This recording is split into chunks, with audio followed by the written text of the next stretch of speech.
आज हम लोग प्रॉफिट एंड लॉस अकाउंट का एक और क्वेश्चन देखते हैं।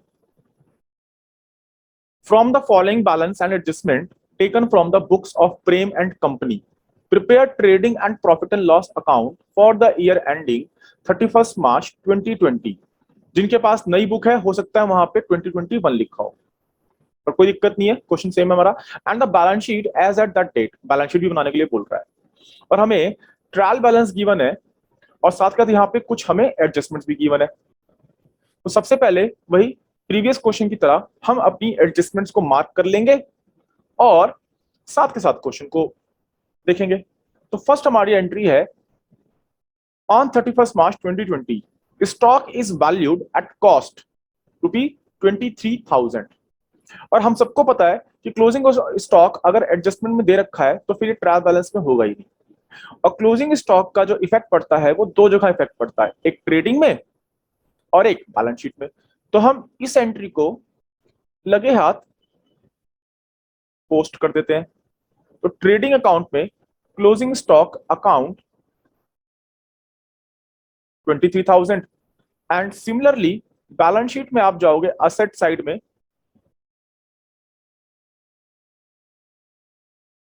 Closing stock 23,000। मैंने आप लोगों को बैलेंस शीट जो है करंट असेट्स और फिक्स असेट्स अलग अलग करके मैंने बनाना ऑलरेडी सिखा रखी है। तो आप अपनी बैलेंस शीट को ऑलरेडी टू पार्ट्स में डिवाइड कर सकते हैं, असेट साइड को फिक्स असेट्स ऊपर और आप कुछ अच्छा खासा गैप छोड़ दीजिए और उसको करंट असेट्स की हेडिंग डाल दीजिए, या आप हेडिंग ना भी डालिए, आप फिक्स असेट्स को जितनी भी है वो सारी ऊपर लिखिए, करंट असेट्स को नीचे लिखिए, फिर बाद में हेडिंग डाल दीजिए। इससे जो है आपका क्वेश्चन वो थोड़ा नीट और प्रॉपरली अंडरस्टैंडेबल होगा टीचर की नजर में, और हो सकता है कि वहां पे टीचर के ऊपर आपका अच्छा इंप्रेशन पड़े तो कुछ माइन्यूट सी चीजों के लिए वो आपके नंबर भी ना काटे। खैर, सेकंड एंट्री है हमारी furniture costing 45,000 was purchased on 1st July 2019। 1 जुलाई 2019 को आपने खरीदा, but it was not recorded in the books as no payment was made for it। अब आपने इसके लिए कोई भी पेमेंट नहीं करी है। Wages of 5,000 were paid for assembling which have been debited to wages account। इस एंट्री को जब हम करेंगे तो ध्यान समझेंगे, फिलहाल अभी हम मार्क करते हुए चलते हैं। तो एंट्री जो रिलेटेड है वो फर्नीचर और वेजेस से रिलेटेड है। तो फर्नीचर देखते हैं हम अपने ट्रायल बैलेंस में कहीं पे है तो नहीं है, लेकिन वेजेस हमें 5,000 की जो यहाँ पे दे रखी है, तो वेजेस आपको यहाँ पे देखो दिखेगा एंट्री नंबर 2, ये हम इसको मार्क कर लेते हैं ऐसे। नेक्स्ट हमारी प्रोविजन या sorry provide depreciation on both machinery furniture and patent. तीनों पे करना है, तीनों को हम मार्क कर लेते हैं, डेप्रिसिएशन लगाना है बेसिकली। तो मशीन हमारी ये रही एंट्री नंबर 3 और पेटेंट हमारा एंट्री नंबर 3 और फर्नीचर वहां है नहीं तो यहाँ फर्नीचर को यहाँ मार्क कर लेते हैं कि भैया इससे ही रिलेटेड मेरी एंट्री नंबर 3 है। कोई नहीं, आगे चलते हैं। Increase provision for doubtful debt to 2,000। तो ये किससे रिलेटेड है? प्रोविजन फॉर डाउटफुल डेट से रिलेटेड है। तो हम यहाँ पे दो चीजें देखेंगे, दो नहीं बल्कि तीन देखेंगे। बैड डेट्स ढूंढेंगे ट्रायल बैलेंस में, प्रोविजन फॉर डाउटफुल डेट को ढूंढेंगे और साथ के साथ डेटर को ढूंढेंगे, क्योंकि ये सारी ही एडजस्टमेंट्स या सारी ही आइटम डेटर पे रिलेटेड है। तो फर्स्ट ऑफ ऑल हमारा जो डेटर है ये रहा, एंट्री नंबर 4 यहां मार्क कर दिया। प्रोविजन फॉर डाउटफुल डेट ये रहा, इसको मार्क कर लेते हैं। बैड डेट अगर हम देखें तो ट्रायल बैलेंस में कहीं भी नहीं है, कहीं नहीं है तो छोड़ दो, कोई दिक्कत नहीं। आगे देखते हैं entry number 5, carry forward 2/3 advertisement expenses as unexpired. तो एडवर्टीजमेंट एक्सपेंसेस से रिलेटेड हमारी एंट्री 5th मार्क कर लेते हैं, ये रही 5th। Annual insurance premium of 1,200 has been paid up to 30th June 2020। अभी कोई भी एंट्री समझा नहीं रहा हूं, सिर्फ मार्क कर रहे हैं। तो इंश्योरेंस प्रीमियम से रिलेटेड हमारी एंट्री मार्क कर लो, ये रहा insurance entry number 6। Manager is entitled to get 10% commission on net profit before charging such commission. तो इन एंट्रीज को हमने डिस्कस किया हुआ है, तो आपको पता है कि जो मैनेजर का जो कमीशन है वो नेट प्रॉफिट पे निकाला जाएगा, और नेट प्रॉफिट तो पूरा क्वेश्चन सॉल्व होने के बाद होगा। मींस ये वाली जो एंट्री है सबसे लास्ट में होगी। 8 देखते हैं। A fire broke out on 25th March 2020 destroying goods costing 20,000 which were not insured. तो ये भी हमारे हैं, इसको हमने मार्क कर दिया। ये एंट्री हमारी लेकिन मैनेजर से पहले हो जाएगी। अब हम एक एक करके अपनी एंट्री को शुरू करते हैं और देखते हैं कि कौन सी एंट्री किस तरह से होगी। तो फर्स्ट जो है हमारी ऑलरेडी हो चुकी है क्लोजिंग स्टॉक की। सेकंड हमारी है फर्नीचर। अब देखो फर्नीचर आपने 45,000 रुपए का परचेस किया था 1 जुलाई 2019 को, और हमने जब इसको ट्रायल बैलेंस में ढूंढा तो ट्रायल बैलेंस में कहीं भी नहीं है। इसमें लिखा है कि आपने इसको रिकॉर्ड नहीं किया क्योंकि कोई भी पेमेंट नहीं करी है। लेकिन हम लोग कौन सा मेथड फॉलो कर रहे हैं? कॉन्सेप्ट, एक्रूअल कॉन्सेप्ट फॉलो कर रहे हैं। तो नॉर्मल जो बिजनेस फॉलो होता है वो एक्रूअल कॉन्सेप्ट के अकॉर्डिंगली फॉलो होता है। तो एक्रूअल कॉन्सेप्ट कहता है कि ट्रांजैक्शंस को उसी समय रिकॉर्ड करना है जब वो पहली बार एग्जिस्टेंस में आई हो। तो अगर आपने फर्नीचर परचेज कर लिया है और उसको आप यूज भी कर रहे हैं बेसिकली, तो इसका मतलब फर्नीचर परचेज माना जाएगा भले ही पेमेंट आपने कभी भी करी हो। सो फर्स्ट इंपैक्ट कहां पड़ेगा? बैलेंस शीट में। तो फर्नीचर आपने 45,000 रुपए का परचेज किया, इसकी फर्नीचर की कॉस्ट थी, लेकिन आपने पेमेंट नहीं करी है। तो इसका मतलब मेरे ऊपर एक लायबिलिटी भी क्रिएट हो गई। देखो हमने बोला जितनी हमारी एसेट बनेगी उतनी हमारी लायबिलिटीज होंगी। अब क्योंकि मैंने एसेट तो ले ली, परचेस करी, लेकिन हमने पेमेंट नहीं करी, तो मेरी लायबिलिटी बढ़ गई। तो इसलिए यहां पे आप लिखोगे क्रेडिटर्स फॉर फर्नीचर अकाउंट 45,000। ठीक है बच्चों, तो देखो दोनों तरफ इफेक्ट आ गया। नेक्स्ट ध्यान समझना, इसी में है, कहता है कि उस फर्नीचर को असेंबल करने के लिए आपने 5,000 रुपए की वेजेस पे करी। देखो for assembling which have been debited to the wages account. तो यहां पे हमने अकाउंटिंग कॉन्सेप्ट गलत कर दिया। क्या गलत किया? अगर किसी मशीन को इंस्टॉलेशन पे या उसके ट्रांसपोर्टेशन पे या उसके असेंबलिंग में या डिसेंबलिंग में कोई खर्चा होता है तो मशीन की कॉस्ट में ऐड होता है। यहां तो आपने गलती कर दी, वेजेस अकाउंट में डाल दिया। इसका मतलब वेजेस में 5,000 रुपए नहीं आने चाहिए थे। कहां जाने चाहिए थे? फर्नीचर की कॉस्ट में। तो वेजेस देखो आपने ऑलरेडी मार्क किया हुआ है, एंट्री नंबर सेकेंड। 23,000 का आपका वेजेस है। वेजेस कहां आता है? ट्रेडिंग अकाउंट में। तो आ जाओ, तो सबसे पहले यहां लिखोगे to wages account 23,000 less wages on furniture. 5,000 रुपया आप माइनस कर दोगे और ये आपका आएगा 18,000 रुपी। सेकेंड इफेक्ट कहां पड़ेगा? भाई जो वेजेस वगैरह हमने पे करी है वो फर्नीचर की कॉस्ट में ही ऐड हो जाएगा जाके। तो यहां पे करोगे ऐड वेजेस ऑन फर्नीचर 5,000। कितना आ गया आपका? ये 50,000 रुपी आ गया। चलें भाई आगे चलते हैं। तो एंट्री नंबर 2 हमारी यहां पे कंप्लीट। थर्ड एंट्री पढ़ते हैं। थर्ड कहता है provide depreciation on both machinery and furniture at 10%। And patent पे आपने लगानी है 33:1/3%। चलें पहले डेप्रिसिएशन लगाते हैं मशीन और फर्नीचर पे। तो मशीनरी कितने की है आपकी? 20,000 रुपी। आओ भाई, तो डेप्रिसिएशन जो है आपका प्रॉफिट एंड लॉस अकाउंट में शो होता है। तो यहां हम लिख लेते हैं टू डेप्रिसिएशन अकाउंट। सबसे पहले मशीन,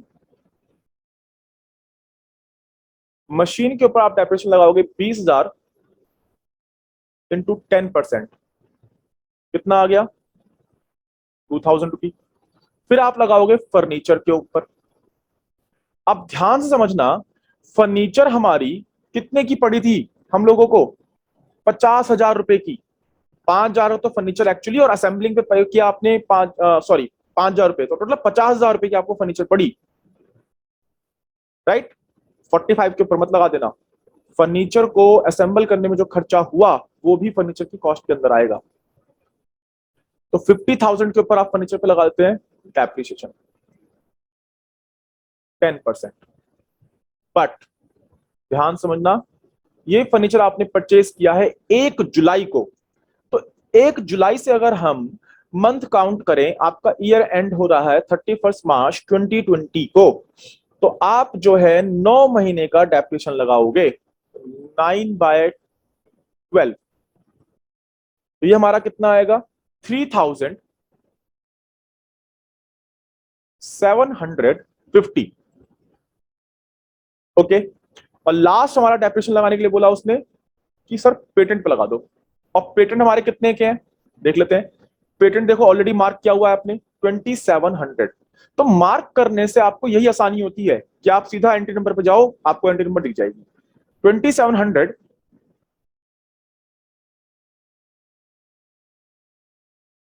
अब यहाँ पे आपको परसेंटेज जो दे रखी है वो 33:1/3% दे रखी है। इसे हम डायरेक्टली 1/3 कर सकते हैं। जिनकी मैथमेटिक्स है जिनके पास, या जिनकी कॉमन कॉमन मैथ भी आती है जिनको, उनको पता है कि 1/3 कैसे आया। जिनको नहीं पता, देख लो भाई, सीधी सी बात है। 33 × 1/3 है, तो हमारा ये हो जाएगा 99। आप पहले 3 की मल्टीप्लाई इससे करोगे तो 99 + 1, राइट? तो 99 + 1 तो 100 हो गया, और 3 × 100 परसेंटेज है ना, तो डिवाइड में 100 आ जाएगा। तो टोटल क्या हो गया? 100। 100 × 3, 100 से 100 कट गया, 1/3। तो इसीलिए हम अगर 33:1/3% दे रखा है तो उसको हम डायरेक्ट 1/3 कर सकते हैं। तो इसका मतलब डेप्रिसिएशन कितना है? 1/3 डेप्रिसिएशन है पेटेंट के ऊपर। तो ये हमारा आ जाएगा 900। और टोटल अमाउंट आप यहां पे लिख दो 6,650। अब बैलेंस शीट में चलते हैं और रिस्पेक्टिव डेप्रिसिएशन को माइनस करते हुए चलते हैं। तो सबसे पहले हम फर्नीचर में से ही डेप्रिसिएशन को माइनस कर देते हैं, और ऑलरेडी आपने ऊपर निकाल के दिखाया हुआ है तो दोबारा दिखाने की जरूरत नहीं है। तो 37,050 को माइनस कर दो, ये आपका फर्नीचर की जो वैल्यू आ जाएगी वो आएगी 46,250। मशीन को देख लो, मशीन आपकी कितने की थी? 20,000 लेस डेप्रिसिएशन 2,000 रुपए आपने निकाले हुए हैं, माइनस किया 18,000, लगे हाथ पेटेंट आपका 2,700 रुपए का था, इसमें से डेप्रिसिएशन माइनस कर दिया 900 रुपए का, तो ये कितना आ जाएगा आपका? 1,800 रुपए। चलो, हो गई हमारी डेप्रिसिएशन की एंट्री पूरी। आगे बढ़ते हैं। तो ये वाली एंट्री भी complete. Fourth, increase provision for doubtful डेप्ट टू 2,000। टू का मतलब ये है कि अब हमारा प्रोविजन जो है डाउटफुल डेप्ट वो 2,000 रुपी हो गया है। और हमने ऑलरेडी जो जो चीजें रिलेटेड थी मार्क कर रखी हैं। तो एक तो हमारा ये रहा प्रोविजन, दूसरा हमारा डेटर ये रहा। अब बैड डेट वगैरह हमें नहीं दिए हुए, तो सीधा हम यहां पे आएंगे। वर्किंग मैंने आप लोगों को सिखा रखी है, जो भी नया प्रोविजन था उसमें से पुराना वाला प्रोविजन आपका माइनस हो जाएगा। तो to new provision for doubtful डेप्ट which is 2,000 rupee less old provision. मैं शॉर्ट में लिख रहा हूं, आप पूरा लिख लेना। ओल्ड प्रोविजन जो हमारा था वो था हमारा 600 रुपए का, 600 का था, वो चेक कर लेते हैं। यस, 600। तो आप इसे माइनस कर दो, तो ये वैल्यू कितनी आ जाएगी? 1,400। अब यहां आते हैं बैलेंस शीट में। सन्ड्री डेटर में से आप जो है ये हमारे जो न्यू प्रोविजन है उन्हें आप माइनस कर दोगे, विच इज डेटर हमारे 12,500 less new provision for doubtful date. आपने कितने बना रखे हैं? 2,000 के बनाए हुए हैं, तो आप करोगे 10,500। आ गई वैल्यू? क्लियर? आगे देखो, नेक्स्ट एंट्री हमारी फिफ्थ, कहता है कैरी फॉरवर्ड, यानी कैरी फॉरवर्ड का मतलब होता है आगे लेके जाओ। कितना? 2/3 of advertisement expenses as unexpired. Unexpired को आप एडवांसेस भी समझ लीजिए, बेसिकली कि आपने जो एडवर्टीजमेंट एक्सपेंसेस कर रखा है वो नेक्स्ट पीरियड से बिलोंग करता है, दैट मींस एडवांस 2/3। तो एडवर्टीजमेंट एक्सपेंसेस देखो आपने मार्क कर रखे हैं विच इज 16,050 रुपी। ये हमारा इनडायरेक्ट एक्सपेंस है। आप इसे प्रॉफिट एंड लॉस अकाउंट में ले जाइए, यहां लिखिए टू एडवर्टीजमेंट एक्सपेंसेस 16,050 रुपए लेस 2/3 एज, बिकॉज क्योंकि ये अनएक्सपायर्ड है, या एडवांस भी लिख सकते हो। तो 16,050 रुपए का आप 2/3 करोगे तो ये आएगा 10,700, माइनस कर दिया, और ये वैल्यू आपकी आ जाएगी 5,350। और क्योंकि ये हमारा एडवांस एक्सपेंसेस है तो बैलेंस शीट में असेट साइड पे आएगा। Unexpired advertisement expenses 10,700। फर्दर देखते हैं, एनुअल इंश्योरेंस विच इज 1,200, 1,200 रुपए की एनुअल इंश्योरेंस थी, which has been paid up to 30th June 2020। तो बच्चों एक बात समझना, हमारा जो साल है वो 1 अप्रैल 2019 से 31 मार्च 2020 तक चल रहा है। और यहां देखो क्या कहता है कि जो आपने एनुअल इंश्योरेंस पे करी है वो 30 जून तक चल रही है, यानी अगर हम आगे देखें 30 जून 2020 तक की चल रही है। इसका मतलब इस पीरियड से लेके यहां तक हमारे 3 मंथ की जो इंश्योरेंस है वो हमारे पीरियड से बिलोंग ही नहीं करती। दैट मींस ये क्या हो गई? ये एडवांस हो गई। तो 1,200 रुपए की जो आपने इंश्योरेंस पे करी है इसमें से 3 मंथ की इंश्योरेंस एडवांस है। और एडवांस को आप लोग जानते ही हैं क्या करते हैं, माइनस करते हैं इंश्योरेंस में से। तो इंश्योरेंस हमारा कितना है? 22,000।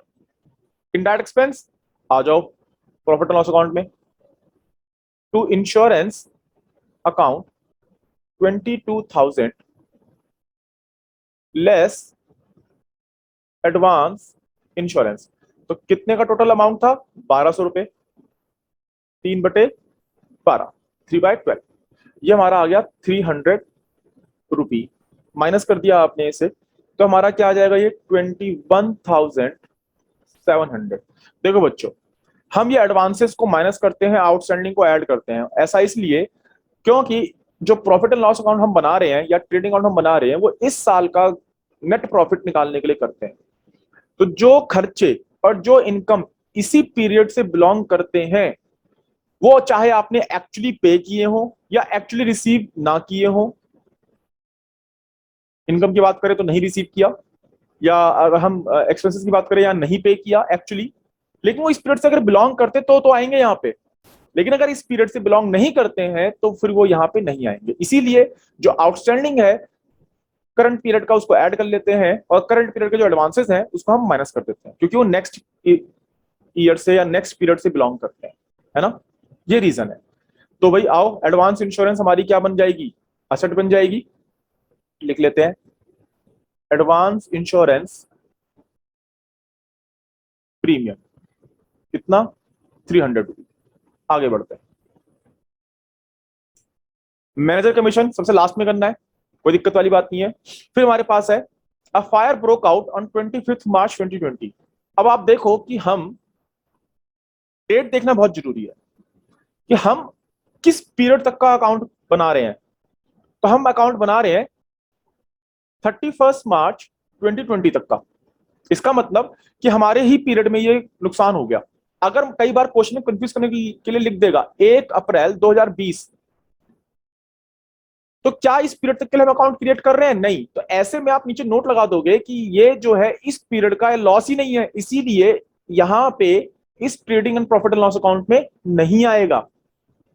डेट इसलिए इंपॉर्टेंट है। फिलहाल 25 मार्च को हमारा जो है आग लगी है और गुड्स हमारे डिस्ट्रॉय हुए हैं, तो ये इसी पीरियड में आएंगे। तो इसकी वर्किंग, इसकी एडजस्टमेंट इस साल के trading and profit and loss account में होगी। चलो, गुड्स कॉस्टिंग 20,000, तो कितने गुड्स हमारे खराब हो गए जी? 20,000 के। विच वर नॉट इंश्योर्ड, चलो भाई बहुत ही आसान हो गया हमारे लिए काम। तो अगर इंश्योर्ड नहीं है तो देखो कैसे ट्रीट करोगे। सबसे पहले हमारे अगर गुड्स खराब हुए, चाहे चोरी हो गए चाहे आग लग गई, तो यहां पे आप लिख दोगे सबसे पहले एबनॉर्मल लॉस अकाउंट। ब्रैकेट में लिखना चाहो तो लिख सकते हो लॉस बाय फायर 20,000 रुपीज। जो भी वैल्यू थी फुल वैल्यू यहां पर डाल दो। इसके बाद देखो कि आपके गुड्स इंश्योर्ड हैं या नहीं है। तो फिलहाल ये हमारा इंश्योर्ड नहीं है, तो यही डाल देता हूं मैं abnormal profit and loss account में आ जाएगा एबनॉर्मल लॉस अकाउंट के नाम से, क्योंकि ये हमारा अब नेट लॉस बन गया पूरा का पूरा, है ना। इसमें हम थोड़ा सा अल्टरनेटिव समझ लेते हैं। क्वेश्चन को अभी पूरा करने से पहले थोड़ा सा हम अपनी केस डाल देते हैं। मान लीजिए ये जो 20,000 के जो गुड्स थे जिनमें आग लगी, आपने इसको इंश्योरेंस क्लेम करा किया। कंपनी ने 18,000 रुपए का क्लेम तो एक्सेप्ट कर लिया मान लीजिए, और 2,000 रुपए का क्लेम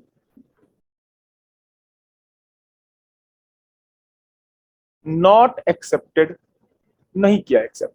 तो ऐसे में क्या करते हैं अब आप? तो देखो 20,000 का नुकसान तो पूरा का पूरा यहां पे आप लिखोगे जो लॉस हुआ है ट्रेडिंग में। सबसे पहले जितना क्लेम कंपनी ने एक्सेप्ट कर लिया उसको तो आप डालोगे बैलेंस शीट में असेट साइड में, इंश्योरेंस कंपनी या इंश्योरेंस कंपनी क्लेम के नाम से डाल दिया, ठीक है भाई, असेट साइड। और जो क्लेम एक्सेप्ट नहीं हुआ वो आपका प्रॉफिट एंड लॉस अकाउंट में आ जाएगा डेबिट साइड। तो यहां अगर क्लेम एक्सेप्ट हमारा 18 का हुआ है, 2,000 का नहीं हुआ, तो 2,000 रुपीज यहां पे हमारे आते। फिलहाल हमारा केस बड़ा नॉर्मल सा है, सिंपल सा है।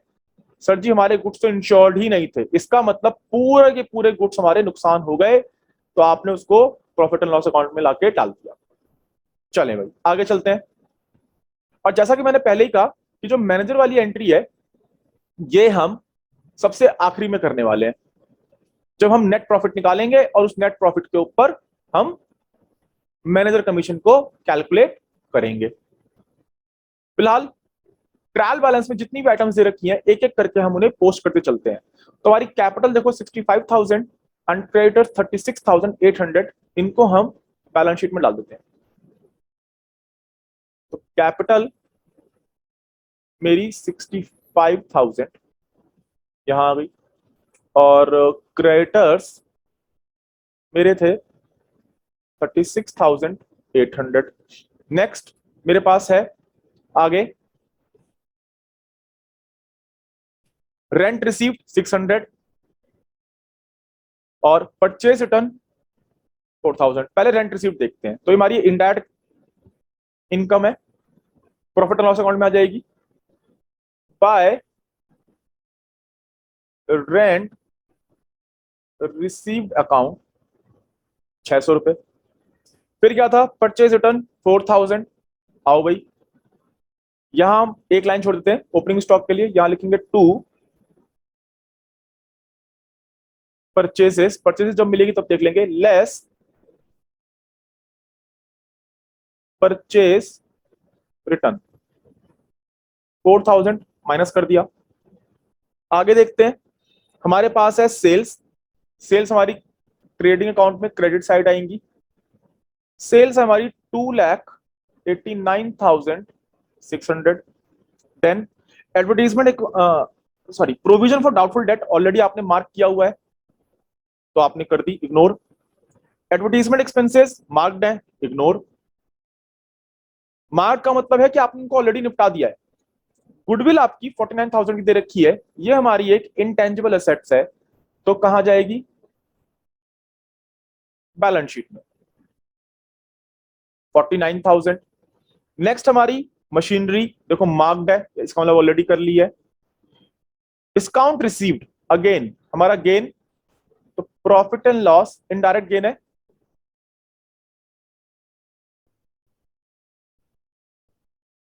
तो प्रॉफिट एंड लॉस अकाउंट में क्रेडिट साइड 1800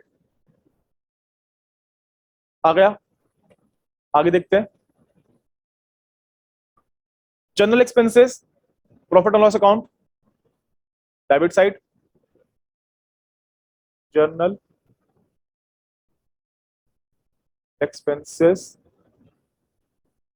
अकाउंट, और ये है हमारे 8,600। सेल्स रिटर्न, तो सेल्स से माइनस हो जाएंगी,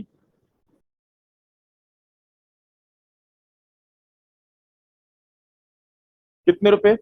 600। तो आपकी वैल्यू आ गई टोटल ये नेट सेल ए 2,89,000। फिर है हमारे पास डिस्काउंट अलाउड, अब आपने डिस्काउंट अलाउ किया है तो खर्चा यही डालता हूं मैं ऊपर प्रॉफिट एंड लॉस अकाउंट में, टू डिस्काउंट अलाउड अकाउंट 5,000। फिर है आपके पास पेटेंट, मार्क्ड है, ऑलरेडी कर लिया है। स्टॉक आपको दे रखा है ऑन 1 अप्रैल 2019, तो ये हमारा ओपनिंग स्टॉक हो गया, तो यहां डाल देंगे opening stock account 32,000। Debtors marked है, इसका मतलब ऑलरेडी कर लिया। Cash at bank assets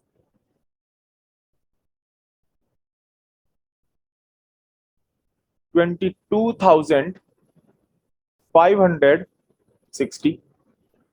drawings, drawings जो है हमारी कैपिटल में से माइनस होंगी। ड्रॉइंग्स का मतलब भाई ऑनर ने पर्सनल यूज के लिए बिजनेस से पैसा निकाल लिया, तो ड्रॉइंग्स हमारी है 5,000, ये कैपिटल को कम करेंगी, माइनस कर दो 60,000। आगे देखो, परचेजेस 1,71,000 आ गया, माइनस करके ये आपका कितना आ जाएगा? 1,67,000 आ गई नेट परचेज। फिर हमारे पास कैरेज इनवर्ड है, लिख लेते हैं, ट्रेडिंग में आएगा 2,1,500 रुपए। नेक्स्ट हमारे पास वेजेस ऑलरेडी कर ली, यहाँ पे मार्क्ड है। पावर ट्रेडिंग का पार्ट है, तो पावर अकाउंट विच इज 9,000 लिख लिया हमने। नेक्स्ट है आपके पास इंश्योरेंस, मार्क्ड है, इसका मतलब ऑलरेडी कर लिया। सैलरीज हमारा प्रॉफिट एंड लॉस अकाउंट का पार्ट है, तो यहां डाल देते हैं टू सैलरीज अकाउंट 46,390। फिर आपको दे रखी है इनकम टैक्स। देखो बच्चों, इनकम टैक्स क्या होता है? वो एक इंडिविजुअल टैक्स है जो इंडिविजुअल की इनकम पे लगाया जाता है। जो कंपनी या ऑर्गेनाइजेशन की जो इनकम है उसके ऊपर जो टैक्स लगता है उसको हम कॉर्पोरेट टैक्स बोलते हैं। यानी अगर कॉर्पोरेट टैक्स दिया होता या म्युनिसिपल टैक्सेस दे रखे होते तो वो यहाँ प्रॉफिट एंड लॉस अकाउंट में आते। इनकम टैक्स जो है इंडिविजुअल टैक्स है, इसका मतलब बेसिकली ये ऑनर का टैक्स था जो आपने पे कर दिया, इसीलिए आप इसको एज ड्राइंग्स की तरह ट्रीट करोगे। यानी जो ट्रीटमेंट आपने ड्राइंग्स की करी एग्जैक्टली वही ट्रीटमेंट इसकी होगी, तो यहां कर दो लेस इनकम टैक्स। कितने रुपए हैं आपके? ये 5,000 रुपी है, ठीक है बच्चों, सिंगल इफेक्ट पड़ा। यहां से हमारी अब कैपिटल क्या बचेगी,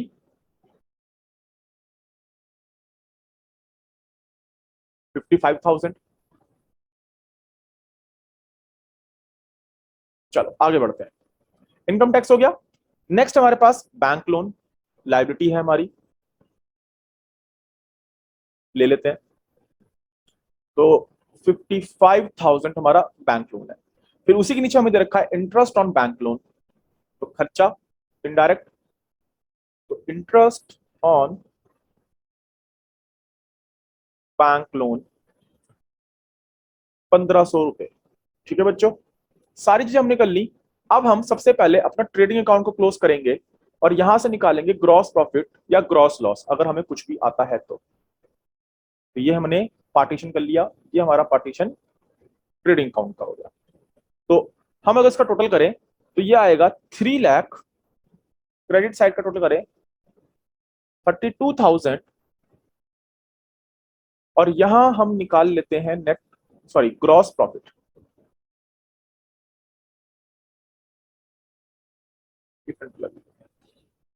टू ग्रॉस प्रॉफिट सीडी, जो transfer to profit and loss account आप खुद लिख लीजिएगा। और ये हमारा आएगा 1,04,500। और अब यहां से ये आएगा, डेबिट्स चलेगा तो क्रेडिट में आ जाएगा प्रॉफिट एंड लॉस के, बाय ग्रॉस प्रॉफिट बीडी, मतलब पीछे से लाया गया। यहां लिख लोगे कि ट्रांसफर्ड फ्रॉम ट्रेडिंग अकाउंट 1,04,500। अब वही हमें काम सेम करना है, दोनों साइड जोड़नी है। अगर हमारी क्रेडिट साइड कम आती है तो इसका मतलब लॉस आ गया, डेबिट साइड कम आती है तो प्रॉफिट आ गया, नेट प्रॉफिट आ गया। इस क्वेश्चन में अगर आप टोटल करते हो तो हमें एक्चुअली में डेबिट साइड हमारी ज्यादा है हमारी क्रेडिट साइड से, तो ये आएगा 1,16,590। आप अपनी डेबिट साइड जोड़ोगे तो, और क्रेडिट साइड हमारी कम रह जाएगी। तो यहां हम इसमें से क्रेडिट साइड में जितने भी आइटम्स हैं उनको माइनस करेंगे तो हमें आएगा नेट लॉस निकल के आएगा। और नेट लॉस कितना बनेगा हमें, by net loss transfer to capital account. और नेट लॉस हमें आएगा 9,690 रुपी का। अब बच्चों ध्यान समझना, यहीं पे हम मैनेजर की कमीशन वाली एंट्री को समझते हैं। मैनेजर को एंटाइटल था, मतलब मैनेजर को हक था कि उसको 10% का कमीशन मिले अगर फर्म ने कोई भी नेट प्रॉफिट कमाया होता तो। लेकिन फर्म ने तो नेट प्रॉफिट कमाया ही नहीं, इसीलिए मैनेजर को कोई कमीशन भी नहीं मिलेगा। राइट, तो आप नीचे नोट लगा दोगे कि मैनेजर को आप कोई भी कमीशन नहीं दोगे बिकॉज नेट लॉस आया है। फिलहाल इसको नीचे लिख लेंगे। अभी हम कैपिटल में से नेट लॉस को माइनस करते हैं। लेट्स नेट लॉस, और वो है 9,690, माइनस कर दिया। और यहां से आपकी अब नेट कैपिटल जो बनी वो बनी 45,310 रुपी। अब आप दोनों साइड टोटल कर लो।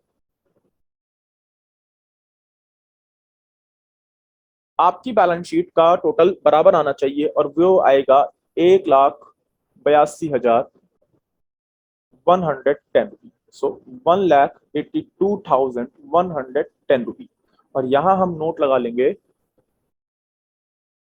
कि no commission to manager as firm incurred net loss. Firm को तो भैया नेट लॉस हुआ है, इसीलिए आप कमीशन कुछ भी नहीं दोगे मैनेजर को। तो ये था आपका क्वेश्चन प्रॉफिट एंड लॉस का, अकाउंट का, ट्रेडिंग का। इसको आप ध्यान से देखिएगा और जो भी मैं होमवर्क आपको दूंगा उसको अच्छे से करना, और जो प्रॉब्लम आएगी नेक्स्ट क्लास में हम लोग इसको डिस्कस करेंगे। ठीक है, तो आज के लिए इतना ही बहुत है।